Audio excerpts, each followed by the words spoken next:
Welcome to Bite Sized, Insights from New York State PTA, the podcast where the heart of PTA leadership gets a mic. From the hilarious meeting moments to the heartwarming wins. And yes, even a few oopsies. We're bringing you the unfiltered truth of PTA life. Whether you're brand new to your role or a seasoned pro, this is your space. Your bite-sized dose of insights, inspiration, and connection. This is Bite Size, Insights from New York State PTA. Because every story counts, even the ones that could have been an email. Come on, Kathleen, you have something inappropriate for us. We've decided that we're going to start every podcast with something very inappropriate. It can be PTA related if it needs to be. Well, it's not inappropriate, but I am a procrastinator. And I knew that I wanted to give this lifetime award to the teacher rep who was retiring, and I didn't order it until Thursday, I think. So I was emailing Kim and Kyle. I was like, if I order it today, will it come? And Kyle's like, what? She's like, no, definitely not. No. And I'm like, I know it's my fault, whatever. And Kim overnighted it, and I got it today. Very nice. Yes. That's a good story. And it worked out that it came to my house because I had it, and then I was able to bring it to the meeting. So she was very appreciative. Good. Nice story, Yes. Lifetime. What is it called? Oh, I don't know. Honorary lifetime. Honorary life, yeah. Life member. Yes. Honorary life member. My son is actually her student. My daughter's also, she teaches like home ec. Now they call it FACS. And so home ec is like not PC anymore, I guess. Family and consumer science. Family and consumer science, yes. Yeah, that's been a while they've used that term.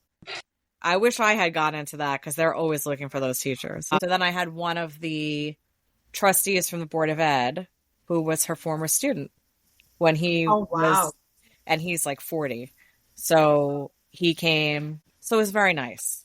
We didn't have a lot of people, but like they were able to get some of the newer teachers to come. It was very nice. Welcome back to Bite Size Insights from New York State PTA, the podcast where real PTA leaders talk real talk.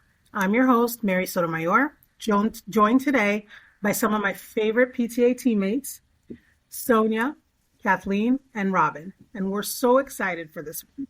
We're so thrilled to have a special guest with us today, a true PTA powerhouse who's seen the highs, the lows, and the hilarious in-betweens. Jackie, welcome to the podcast. Thank you, Mary. Thank you for inviting me. Glad to be here with Kathleen and Sonia and Robin. So today's episode is Meeting Adjourned, PTA tales, fails, because let's be honest, it isn't always polished, right? So let's start off with the good stuff. Jackie, what's one of the PTA successes that you're most proud of? When I became president at our high school, I was given nothing and basically not even a binder.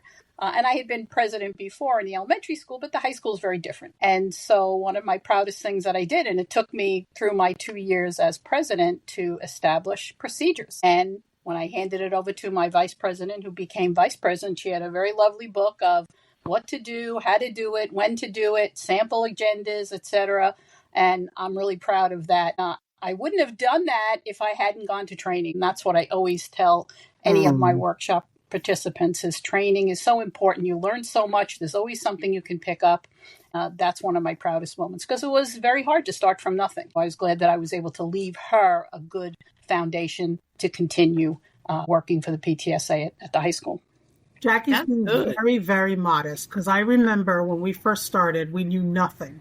But we looked at Jackie like she was a god. Help us, please. I'm sitting here, I'm like, do you still have that journal? Do you still have the guide?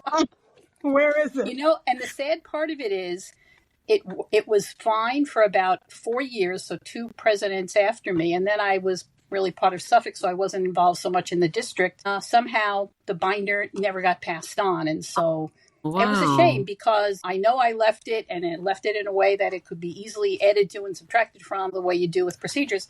I was very disappointed that it somehow got lost in the shuffle. And that's unfortunate. So then you have to start from ground zero, which is unfortunate. But that was kind of a failure of later on, but initially it was the best thing I could do for her, the person who was going to replace me in 2 years. So I think that's a good thing, though. I like that success, and I'm going to build upon it. We all need a unit so that we can do what we are and be what we are in PTA. And my unit is the unit that my daughter graduated from back in 2019. I'm still very active in that unit, even though I don't have any children there, of course. I'm always trying to learn things. That's why I'm always in Mary's head, because she's a high schooler. And I'm like, what you do? What you do? You know, right. And never even thought about procedures. And what is good, you know, just to be able to hand the next person, even though we help them and we're always holding the hands. If we have a co-president, we try to keep the co-president with a person that was president for a long period of time, just so that they have that guidance. But it is still good to have something that says this is what you do, so you can feel independent. And also, if you want to expand upon that. So that's a good thing. I'm writing that down. Thank you, Jackie. And again, she's still the guru. Look, she's still the guru, Mary. Mm-hmm. I'm going to stand next to her and I'm going to put it all in. It just comes from years of experience and making lots of mistakes. So what can I tell you? But that's why this is called what it is, right? Fails and fails, because, you know, not everything's polished. It's not easy, but it's worth it, right? How about you guys, Kathleen, Sonia? We've got any tales for the road we'd like to share? Good stuff that's happened to you, PTA successes you're proud of? I was part of a unit that was about to collapse. And one of the people we had to meet with almost twice a day was Sarah Henris. I later on became president of the unit, and I got to see her in person at my first SLC and tell her in person, you know, thank you so much for helping me. And I later became president of the unit, and I don't think I would have become president without her being able to see her in person. And now I consider her a good friend of mine. Oh, we love Sarah. Yeah. That's why we do mentoring. We mentor each other, whether we do it we'll formally or not. In another podcast. Anyway, waiting. I want to hear. Fails and fails, you mean? What about you, Sonia? What you got for us? Like Jackie had mentioned about coming in and building procedures, I came into a unit that was dealing with some, shall I say, financial discrepancies, which really prompted the need for putting those procedures in place. I actually had, even years later, I had the principal of the school for this unit even said to me afterward, as I've gone on to do things at the region and state level, she said, Sonia, she said, we consider you sort of the surgeon for PTA, where, you know, you come into PTAs that are, you know, lacking structure. And she really was thankful that I came in and really helped to kind of provide the structure. Like, this is what you're supposed to do, right? It's not, they're not just a bunch of renegades. This is you know, PTA is a very real organization. We have 127 years legacy of good work. And it's really important that groups keep that in mind, that, again, leaders are temporary stewards of these groups. And it's really important to have the structures in place, the bylaws, the procedures, to know what you're supposed to do, make the investment, go to trainings, you know, and really learn how to do it properly. So that way the focus can stay where it needs to be and not on any, you know, personal drama or, you know, things that might pop up that might cause your group to be seen in a bad light. Although, Sonia, I must say, Renegades has a nice little ring to it. Kind of tells you where you're at, right? It's a temporary thrill, though. I've seen units that are in dire consequences because of mismanagement or other things, you know, that they don't, where they don't take things into account. So, yeah, it's important. Procedures will save you every time. Yep. For whatever reason, a lot of people just like to know that there's a document that says what you're supposed to be doing. You would think it was like the Bible, right? Right. People were like, oh, I didn't know, and now I do. Yeah. And you do open it when you need to. Can't always fake ignorance, you know? And I think the other thing that's really important, too, if you don't mind me keeping on this track for a little bit, is specifically, in, I'll say for New York State, we do have in our bylaws that officers can only be in positions for 2 years. It's important. You're not talking about somebody that's going to be leading an organization for 10, 15 years, like maybe another non-for-profit. There is this turnaround. And so, again, it's important to have those structures in place because you do want people to feel like they could be a leader, that it's It's not reinventing the wheel every time. It's important that they have those structures in place. Agreed. It encourages that person who's in that lead position to make it so that you're guiding and training the person that's coming up. Because you don't want them, if you're a real true leader, you don't want the next person to fail because you're not there. Mm-hmm.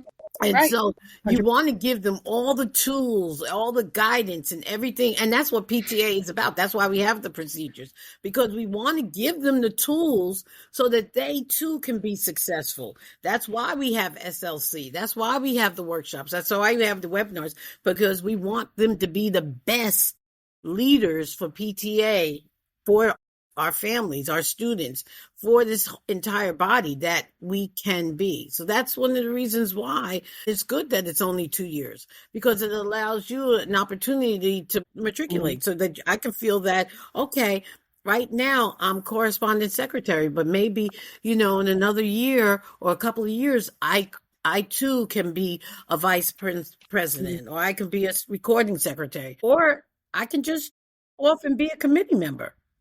So it's a good thing. It's good because it allows people that were thinking about it to see themselves in the position, and they don't think that it's just musical chairs or shifting on the Titanic, Right. Yep. It's actual people that can step up and might have a chance to run things. Well, I always say that if you're in a unit and you can tell a unit that's strong or not, I've seen these units where you have thousands of parents, or you have a large number of parents, but you only have that core group. And every time you turn around, they're doing like the shuffle. What happens when you're tired of shuffling? So that's telling me right now that you're not expanding. You're not going to those pre-K parents. You're not going to those K parents, those first grade parents, and say, hey, look, come and join us. Come and join us.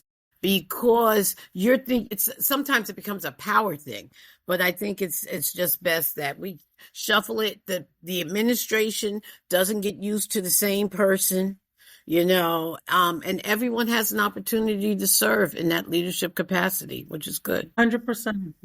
I'm going to start off this next question because I think it's funny. Was there a moment you thought, wow, we really pulled this off? So when we first came on board in our elementary school, we were those parents. Oh God, they're coming in again, right? And I really hope my girlfriend listens to this episode because what we did was so funny. So they would have a bookstore and maybe 3 or 4 people would come at night. They never had a big showing at night. So we said, why don't you couple it with an event? They're like, oh, this has never been done. The death speech. We've never done it before. It's never been done that way. We've always done it this way. So we said, no, I think we should couple it with a dance. At the time, you couldn't say dance. You had to say social. It was like a whole big thing. So they said, how many security guards do you think you need? And we said, well, we don't know. Maybe one. And they said, okay, that might be pushing it, but sure, we'll get you a security guard. Just to make sure, there's, someone's monitoring and everybody's safe. We went door to door and we gave posters and flyers to every single one of our friends with a Santa hat, with a festive thing. And then, unbeknownst to us, because it's quite illegal, we gave some of the flyers to my postman, who was awesome. And he put it in the mailboxes of people that he knew had kids. So we enlisted him into our misdemeanor. And you know what? We ended up having 350 people attend. The principal almost cried because he's like, next time you're going to have this many people, you let us know. We need at least 3 or 4 security guards for this many people. We were so shocked we pulled it off. But it was one of the best events that I think to date we've ever done because they really did not believe in us. And it was one of those, like, they'd been doing it for a while, the PTA group that was there. And they weren't used to change. And this was kind of the first arbiter of change. So I ask you ladies, what is something that you pulled off that you cannot believe you got it done? Jackie, I'll let you go first. Well, I was the volunteered, so to speak, to be the chair of the 35th anniversary of our elementary school. And this was a big deal because we were one of the first buildings in the district that were still open. A couple of them had closed or had been remodified. So it was a big deal. When you have something like that in the community, you invite all of the administrators. You try to get a hold of past teachers, any kind of political people, chair, whatever, councilmen, things like that. And, I just put together such a great team, as you were saying, that everybody had their job to do. Of course, you had to order food because you had to have people have something to eat. We had to enlist the music teacher who brought the chorus and did a couple of songs. So it was a total, couple of hours of just lots and lots of events that had to happen. But you know what? It actually worked because everybody did the job that they had to do. And I was scared to death that it wasn't going to happen because I'm like, oh, this is enormous. How am I going to get all these people here? I got to make sure I make all these invitations, and any of you that have run any events. And it all worked out in the end, but partly because the team that we had put together just really wanted to do this with obviously the help of the principal and the superintendent of the district. And it turned out to be a lovely day. Unfortunately, the weather did not cooperate, so everything ended up being indoors, but it still worked out. And the first thing you wake up in the morning, say, oh my God, look at the weather. We can't do outside. But you know what? It still turned out to be a great event. And I think a lot of people will always remember it. So I was very proud of that particular event that I had to run. And as I say, it wasn't for my team. I don't know how we would have gotten things done. So that's one of the things I'm most proud of. So are there any other stories that you guys want to share? I had an event in the elementary. I think I was president, but we had a principal that was anti-Halloween. So when this principal was an assistant principal, she was the person that for families who did not believe in Halloween, didn't like Halloween, the kids would sit with her. Then eventually she was promoted to principal. We ended up having one of the biggest fundraisers we had around Halloween. And little did she know, and it was so funny because I gave all kudos to her because she was the one who said it. She said, well, why don't you do something, trying to blow me off? Why don't you do something different for Halloween? Trying to blow it off. And I was like, yeah, okay. And she doesn't know. All you have to do is say, why don't you? And I was like, oh, okay. So I went back in my little head and I got a team and I said, you know what? We're going to do something different with Halloween. We're not just going to have a Halloween dance because they didn't want just a Halloween dance. And so I said, we're going to call it a Halloween. And I said, a Halloween hootenanny. And that's what it was called. And we had where the kids, we had the 8th graders, 7th and 8th graders were helping the kids. It was like a carnival. They had to put their hands in the box and feel the grapes. And, we had them lathered with olive oil. We were like, oh, those are brains. Or that was, oh, those are eyeballs. And they were like, oh my God. And so it was, we had fun activities. We had wrap a mummy and they had the 2 teams and they had to wrap the kids up in toilet paper. Then we had a dance-a-thon. We had food going on. I mean, one of the best things was we raised lots and lots of money. All the kids came in their Halloween costumes. It was so much fun and everyone had a great time. And what I like about this school is very, very diverse. And unless you really did not align with Halloween, everybody was there from pre-K to 6th grade. They were all there. I had to throw 8th graders and 7th graders. I said, you can't help. Can I please come in and help? Can I please come and help? I said, no, you can't. Next year we'll get you. I would have graduated. Oh, okay, sorry. But we raised so much money and those kids were talking about it and everyone, the parents were like, oh my God, it was so much fun. We had so much fun. Whose idea was that? And I didn't take it. I said, it was the principal. They were like, what? Like, did you raise Halloween? I was like, yeah, it was her idea. Are you sure? I was like, yep, it was her idea. And I gave it to her. I was like, yeah, I don't have to beat my own chest, but it was nice. The first time we did it, it was awesome. It really was. It was fun counting the money. Well, I didn't count it because I don't like counting because I'll do like 1, 2, 7, 9, 10. I can only count so many singles, but we really had a good time. We really did. So I was very happy with that. That was I couldn't believe we pulled it off. I really couldn't. How about the rest of you guys? So in one of, again, it was an elementary unit that I was a part of. They had done an after school club program where they would meet like once a week for a month. They would do an after school club, and it had happened for many years, but then it had gone away because the person that ran it was not willing to run it anymore. And how they had it formatted before was kids would say what their, first, second, and third choice was, and then the coordinator would sort of designate who, what choice they got. And it was always a back and forth of, oh, I didn't get into the club he wanted. And so it created a lot of headaches. And I was able to, being a tech lover that I am, I was able to find a tech platform. We were using Eventbrite at the time. And so I offered to resurrect the program.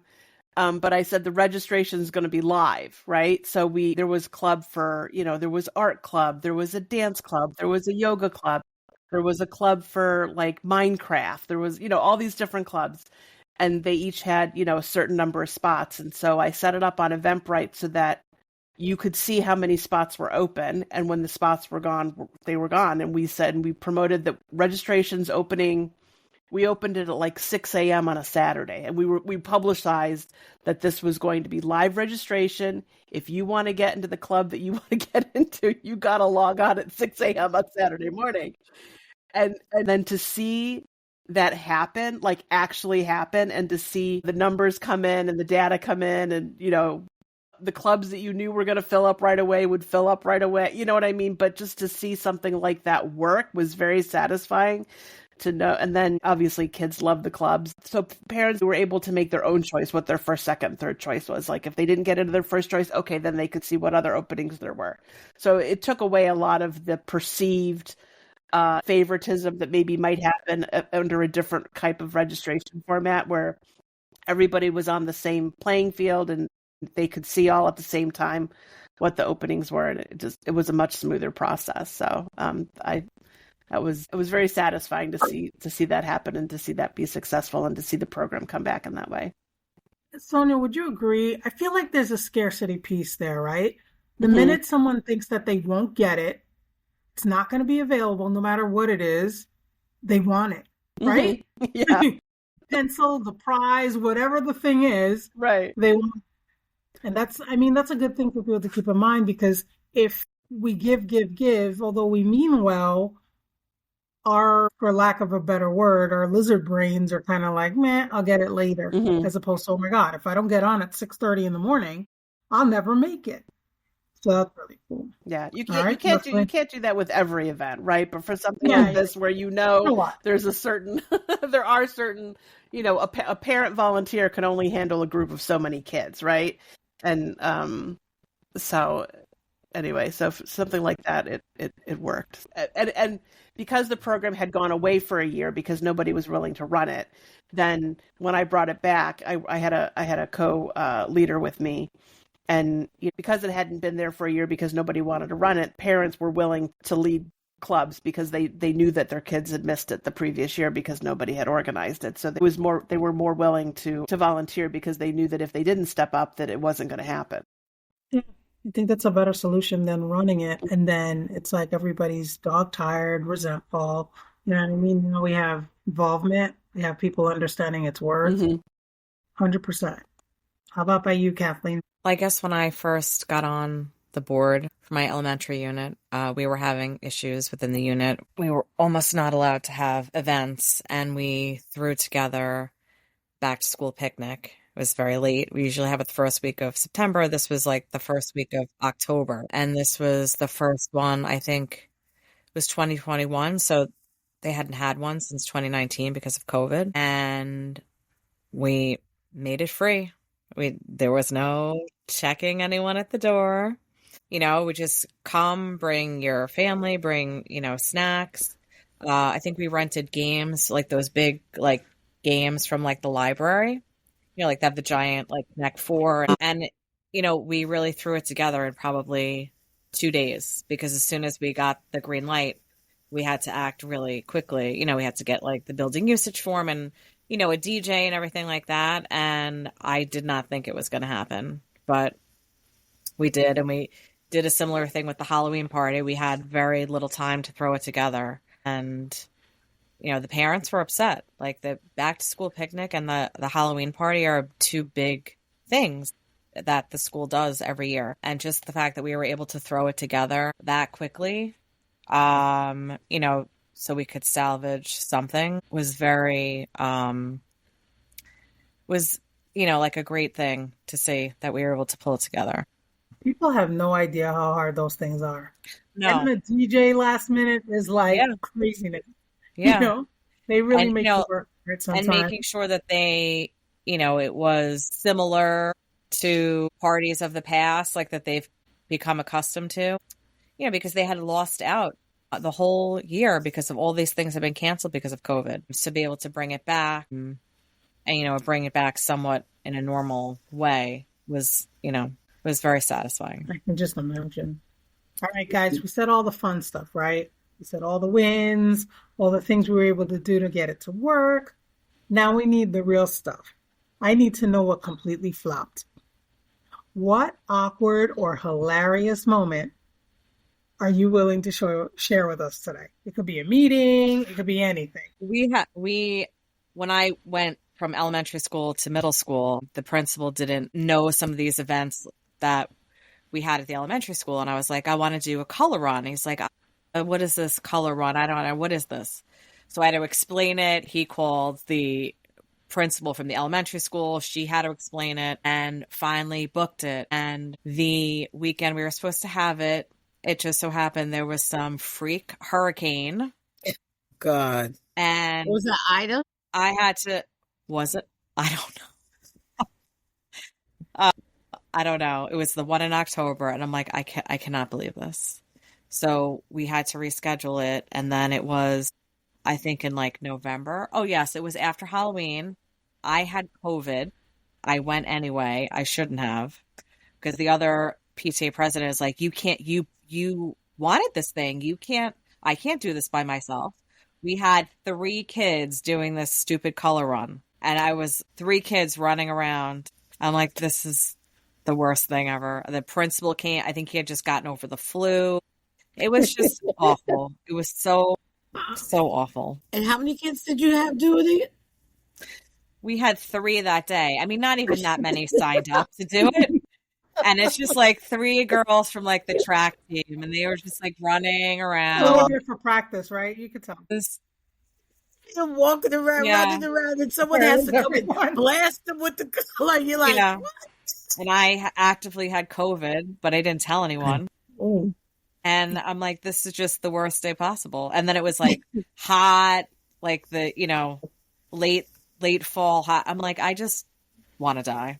You're like, why did I ask for this idea? Why? Yeah, exactly. I had convinced the principal to do this, and this just sucks.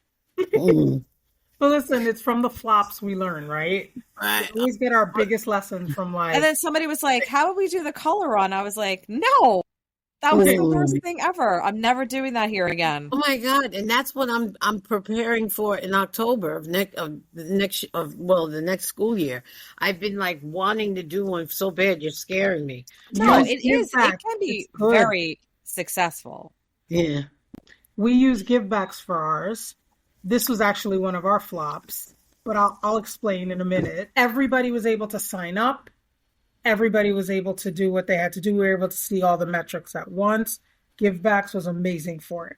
The only reason it flopped, in our opinion, is because we marketed more towards the high school as opposed to all the kids in the district. We did that too late. That was on us. We learned. And there was a cheerleading, what are they called? Competition at the high school at the same time. So everybody was trying to find a place to park. I mean, we had a good number of people, but for what we were imagining, I think if we had 100, it was a lot. But everybody was going to the cheer competition. But again, I would recommend givebacks to use as a platform to get everything up and running. It made things so easy for us. So you didn't use the company? Because we used the company. We did it on our own. It was my first year as president for the high school. And, it's that funny thing at the high school where you're trying to find your footing, because for whatever reason, you can have a good leadership and then a leadership that's not quite the same. So a lot of these clubs are like, well, we can do it ourselves. But when you get to the high school level, what happens is you're trying to figure out what you can do because they already do it. So you have to find your niche. And I didn't see anybody doing fun run. Everybody wanted the color run, but we were nixed on that. We ended up doing like a Superman run. But again, we would have marketed it differently. And now that we went through it, because I went through it, I understood the high school a little bit better. I understood how they moved, what got them excited about things, how we should market to them, and what avenues to use. That's one of the reasons we have an Instagram page. I don't think I would have had one had that not flopped. Just saying. I have a flop, but it's not a flop, but it's a reality check, which was funny. So I came from an elementary school that ran everything, that did everything, and was successful in everything. And I was just coming there out, I was like, yeah, I'm stomping with the big dogs. I'm like, yeah. So I came in there and I said, well, I met with the principal. And I loved this woman because she was no nonsense. And she gave me a reality check. I said, oh, well, PTA is going to do this. We're going to do that. Now she's like, clap, clap, clap. Yes. And she was like, no. And I was like, what do you mean, no? You need PTA. She said, yes, we do need PTA, but PTA needs to understand that we have the 9th grade class that's fundraising. We have the 10th grade class that's fundraising. We have the football players that's fundraising. We have the drama club that's fundraising. We have this one and that. And I was like, well, what about PTA? And she said, you got to find your niche. And I walked in there thinking I was going to dominate like I did in elementary, middle. And that's a reality check that we have coming from elementary, because high school is a totally different animal. And I walked in there and I was like, okay. And I was just like, I had to really rack my brain because we had we didn't have a failing PTA, but we just had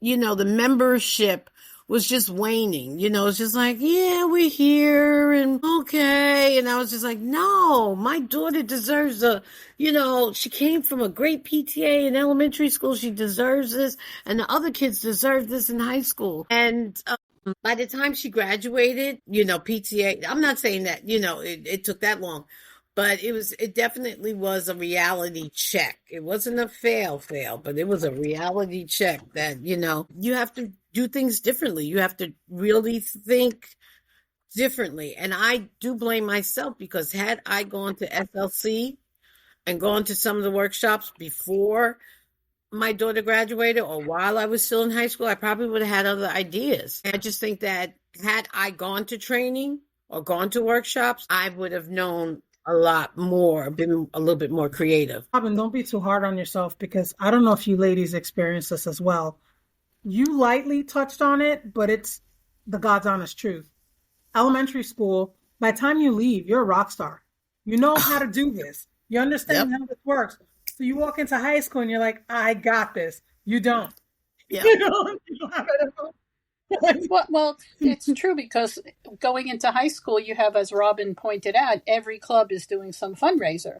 And as a PTA, we didn't really have much money, but we wanted to try to at least raise enough money to, give out a scholarship at the end of the year or something. So we decided that, we went through 100 ideas, and band does this, and the Honor Society does that, and everything we came up with had already been done. So we said, we got it. We're going to do poster sale.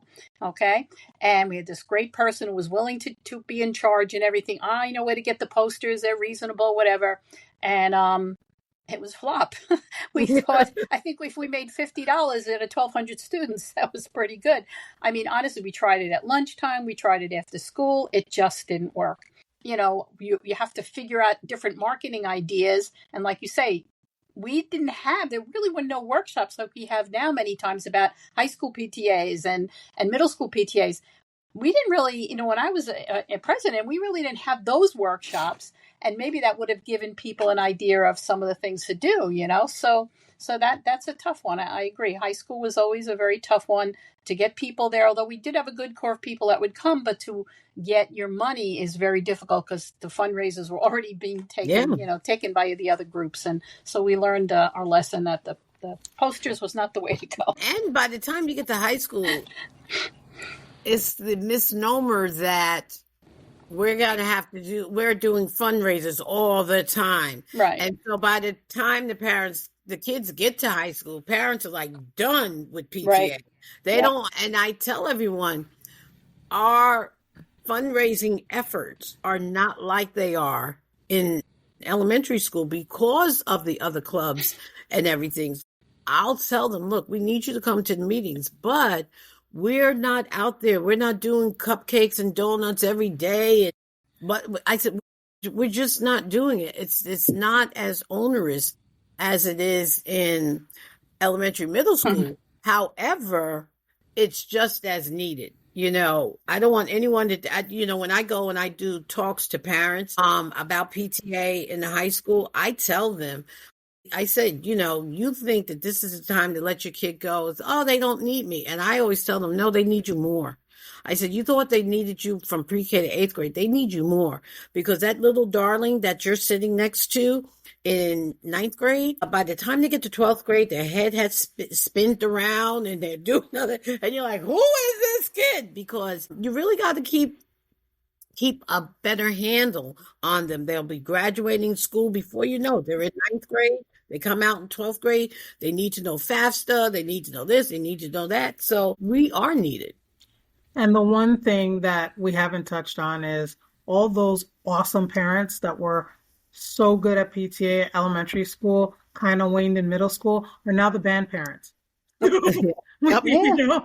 That's right. They're the sports parents. Right. Sports parents, yes. Sports parents, yeah. Or the other piece is I can't tell you how many people that I was with PTA with in elementary school that are now actually working for the school district in various administrative positions, or they're on staff. We're actively recruiting. Is that what happened? School said we want you. Yeah. I don't blame them. It's like, I would do it, but I'm working now. What? So, question, what's something that you feel outsiders just don't understand about PTA life? Well, that we're volunteers. The check amount hasn't come in yet. The check hasn't come. The amount of time and energy, like I was typing up an agenda today during my lunch break at work. When I don't have people to volunteer for things, I'm dragging my kids to do this. Mm-hmm. Oh, can you help me? Just help me set this up. Oh, come on. Today I bribed my son with crumble cookie to come to the meeting. Love it, right? Yeah. I'm like, just the amount of time, energy, stress that goes into meetings, events. It's a lot. I don't think realize that. Yeah, I don't think the thing about volunteering is the biggest thing. So when I'm talking to someone else, we're doing this, we're doing that. And they're like, wow, how much do you get paid? And I was like, what? We always see your post on New York State PTA, this one PTA, Wepper PTA. And I was like, just the success of seeing the smile on the student's face is my payment. They're like, no, how much you get paid? I said, no. I said, it's all volunteer. And people don't realize that what we do because we believe in the mission and purposes. Mm-hmm. We say that every time we start a meeting. I don't think that if you're in another organization, it might be something that you're passionate about. Well, for PTA, we're passionate about children and youth and making sure that they have the best education, the best family life, etc. And so how can you not want that for any kid, not just your own, but for every child? Well, you don't have kids in school anymore. And your point is, people, well, you're still doing PTA, but your kids graduated. I said, yes. I think one of the misnomers that I wish people knew about PTA is that when you go into it and you're stressed at every single event that you're doing, your kids see that. And they become resentful. Like, why are you taking time away from us to go to do something you don't even like? Yeah. You know what I mean? And I've always tried to make it fun, because if it's not fun, what's the point, right? Mm-hmm. Right. And they want to. And I love that. Now, it's to the point I think I've shared with some of you now. When we were going upstate before, it was like, okay, mommy, we'll see you when you come back. Right now, it's like, well, I can be packed in like 5 minutes. Ooh. I'm like, this is just for mommy. What do you mean? I don't understand. It Yeah, can, yeah, yeah. it just needs to be an environment where they don't feel like it's stress and you're not happy because they pick up on it. They're your kids. They love you. They don't want to see you upset. But the other thing is, too, I have lifelong friends in West Islip here that we still are friends to this day because we started together as PTA moms and dads, and we've just kept that friendship up. And our kids got to know each other and play with each other and became friends with each other. And my kids know all of them, and they know all my, so it's like a group, but it's a group that we started as because we all had this like mind of, making sure the school is doing this or that or the other thing, and we've just become friends over the years, even though our kids are all out of school now. So, it definitely is something that you don't do unless you really, really are so involved in it that you really feel passionately about it. And like I say, get a lot of nice friends out of it that last for a lifetime. So speaking of friends, the trifecta that I think everyone should aim for is when you were friends with those elementary school parents that were with you, but at different schools. We all go to the same high school in our district, and then they get to serve with you on a board. That is like the magical unicorn you never knew you wanted. You know what I mean? Right. Because everybody That's true, though. It's very true. on. And I tried to tell them that's how I feel when I'm on state. Everybody understands what's going on. Everybody knows what it takes. They do what they have to do, and it's fun. Agreed. Yep. And with all that, ladies, what keeps you coming back? I think what keeps me coming back is the desire to learn more and really to make a positive impact on my district and region. And, when I think about my role in state, to make a positive impact on my fellow leaders so that they can feel that same energy to want to make a positive impact on their regions and districts and units, because sometimes it just takes one little thing to change something, to make a negative thing into a positive thing. Most of the time it's just your outlook on it. So I come back so I can learn more, so I can teach more, and I can show more. And, that's really what it's all about. Just Jackie had mentioned when she was in high school, when she was in the high school PTA, similar to ours, we didn't have a lot. So we just focused on, just awarding scholarships. And we've been doing this since, my daughter was in high school. And so now I'm at a point where my mission and message has changed, because I'm saying it's not fair to have the 9th graders, 10th graders, and 11th graders to always constantly front money just for the 12th graders. I said, we need to do something so that they get something as well.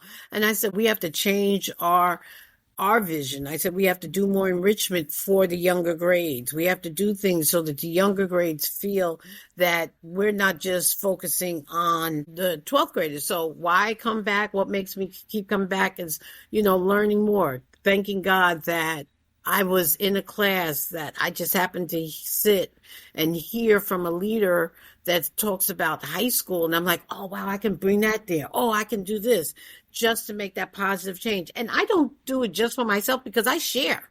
I'll tell other PTA fellow high school parents that are not in my district, that are in my district. I'm saying, oh, you can do this. Oh, let me tell you about this one. And I think that, every time I see a positive change, a smile, a success, whether I did it or not, I'm just happy about it. And there's always something new. I mean, look, the school meals we fought for this year, previously DEI. I mean, there's always something that comes up that needs our concern and our help and our voice. So it's not just the same old thing all the time. Everything that comes up now with the Department of Education, all that's going on there, it's important that we keep our minds and our voices as loud as we can to make sure that, children of 20 years ago did have certain things, but we have certain things now in our school that they didn't have. Why? Because we fought for them. And I think that's so important. There's always something to fight for that's going to benefit kids and education. So again, we just keep coming back. So yeah, I'll say for me, I always really enjoy the coaching and the leading aspect. I appreciate the fact that you can start at the unit level, right? And then you can go up if your district has a council. There's region, there's state, there's national. There's a trajectory for people to you're not just one and done at one level, right? There's aspirations to be able to grow and to learn and to develop in different areas. I'm a person that hates conflict, but going through it and helping people through it, it's really tough, but you learn a lot. So that's what keeps me coming back. As Jackie said, just the mission and purpose of PTA, and for people like us that value that, I think that's what keeps us coming back. So the aspiration of being able to lead in different areas and having that goals for personal development, but then also the mission and the work of benefiting kids is always worth it. Agreed. Where else would we get these crazy stories, Sonia? Mm-hmm. Can't make it up. Who would believe these things? No, they wouldn't. They wouldn't. So listen, guys, we're coming to a close. And towards the end, we always have a quick fire round, which is just like the first thing that comes to mind very quickly, okay? So craziest PTA email. I'll start with Kathleen. Well, it wasn't an email, but this woman told me off on Remind that I didn't get her son's pretzel. Oh. I'm not kidding. And I should have checked it as I was driving home, but I did. And she thought she was texting her husband, but she was texting me and started writing really horrible things about me. Because you didn't get a pretzel? I said, still me. You still texted me. I was like, and I just want to tell you, I really don't appreciate you talking about me like that. But I just went off. And she was so embarrassed. And yes. That is so funny. I'm still here. Yeah. Still me. But when I was president, we didn't have texts and that. Or email was even very limited. And so, of course, I had phone and my phone voice message. I would get home from work and check my phone. And this was bizarre because I had no idea. It said, "Please help me. Our PTA treasurer just quit and we don't know what to do. Hang up." I mean, I had the phone number there, but I had no clue where it was, what unit, who the person was calling. No. It was very bizarre. And so I was asking some of my fellow PTA people, do you recognize this number? Have you talked to this group before? It was just bizarre. But, she was just in such a dire straits that, Jackie, I have a simple and confession sweet, to but make. please leave me where you are and how I can contact you. It was us. We called you. And it wasn't Copeg. Nah, you had good people in Copeg. No way. Yes, we did. Yes, we did. All right, guys. Craziest PTA email. What you got, Sonia? I'm not coming up with anything on the top of my head. Okay. I'm the person that reads and rereads and thinks about it and sits on an email for 2 days before I send it. So, Robin, crazy email? No, I can't really say I had any. A weird experience, but it wasn't crazy because we used to have a superintendent, and I was not that familiar with him. So, you know how you'll send an email, and at that time I didn't know that you can schedule an email or whatever have you. So I was hot because that same principal that I told you that I had, when my daughter went to high school, they were moving her, and I, sitting up there tapping, and I'm letting him have it. How dare you? She brought our graduation rate up from 72% up to 90%. What are you doing? And I expected, and this is why now I'm more like Sonia and kind of fall back, grasshopper. Just read it once, read it twice, sometimes read it twice, and I sent it off. Boom. And he responded. I think it must have been say 10:30, 10:45, and he responded right away. I said, and then all of a sudden I was afraid because I was like, holy crap, did he just read my email this time? I said, never again. So it was a learning moment that while we're passionate, sometimes you have to let that passion Cool off. again.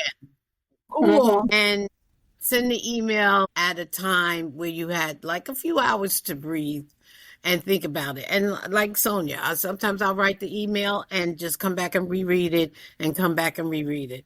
And I have to say, I actually have a really good relationship with him now. He's no longer superintendent, but he's a really good friend. But it was just really funny. I was like, what the heck?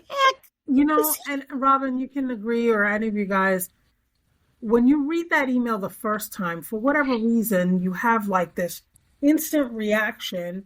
But when you read it again and you've had some time away from it, it's a completely different email.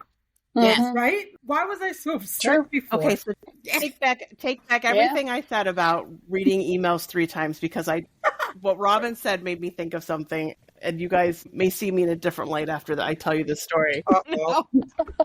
So I was writing an email. This was for an elementary unit, and I sent the email to the principal and the vice principal, okay? And I forget what the context was about it, but I wrote it very quickly and I sent it off. In my head, sometimes we get so used to using shorthand, right? Shorthand for different things. Mm-hmm. So in the email, my intention was to write something about that somebody needed to follow up on something. Okay, follow up. But in the email, I only wrote the letters F-U. Oh, Jesus. Fantastic. They were together like side by side. And the principal, oh my gosh, she called my office and she asked me, and I said, you're holding out. You weren't her best friend anymore, Sonia, that's for sure. My face would be red right now if we had a camera on it. I got to follow up, and she died laughing. Because she said, I know that you did not mean what I read. And that is when having a good relationship with your administrator Absolutely is so agree. key, because I had the benefit of the doubt. Yep. He still talks about it. I must have mentally blocked that, so that's why I couldn't think of that example when you were asking that question. That's funny. That's funny. Yeah, mentally blocked is right.